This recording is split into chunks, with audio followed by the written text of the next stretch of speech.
1899, Brooklyn, New York. The day the most infamous gangster in American history was born. Al Capone, born from an Italian immigrant family, he was the leader of the Chicago Mafia during the Prohibition era. January 17, 1899, Alfonso Capone was born in a poor Brooklyn tenement near a Navy Yard. His family was a regular, law-abiding Italian-American clan, and there are few indications that young Al would venture into the world of crime. Capone was also a violent person in school. Despite being an impressionable student, he was expelled at the age of 14 for hitting a female teacher and never went back to school. It was after that Capone met the gangster Johnny Torrio, which proved to be a great influence on his life. He was later stabbed by Johnny, earning the name Scarface. A crackdown on racketeering in Chicago meant that Capone's first mobster job was to move operations to Syria.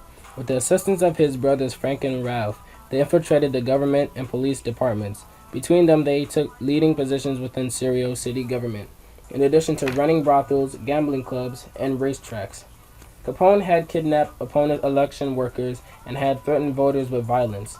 He eventually won office in Syria, but not before Frank, his brother, was killed in a shootout with the Chicago police force. Capone would track assailants down and shoot them dead in bars. After the attempted assassination of Capone's friend and mentor, Johnny Torrio, the frail man left his legacy of nightclubs, whorehouse, gambling dens, and brewers to Capone. Capone had many missions involved with bootlegging whiskey. His bootlegging trail from Chicago to New York was making him rich. Capone's whiskey transport became a problem. Another thorn in Capone's side was Frank Yale, one powerful associate of Capone's. He was now seen as the main instigator of distributions to Capone's whiskey business.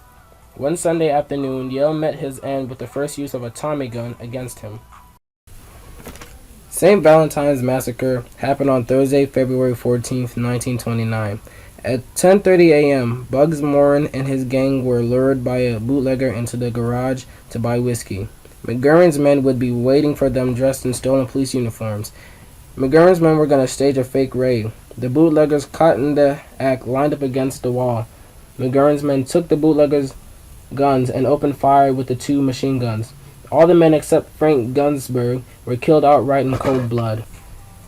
On March 13, 1931, a federal grand jury met secretly on the government's claim that in 1924, Al Capone had a tax liability of $32,488.81.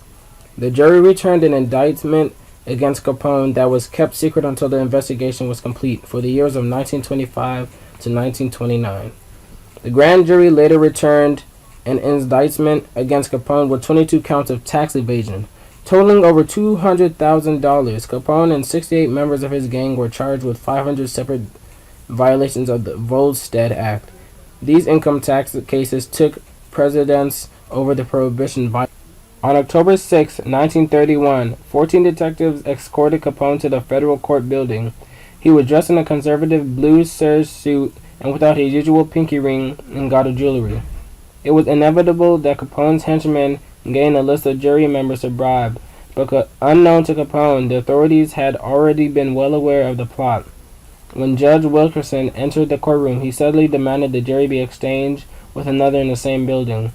Capone and his lawyers were shocked. The first jury was even isolated at night, so Capone's mob could not get to them.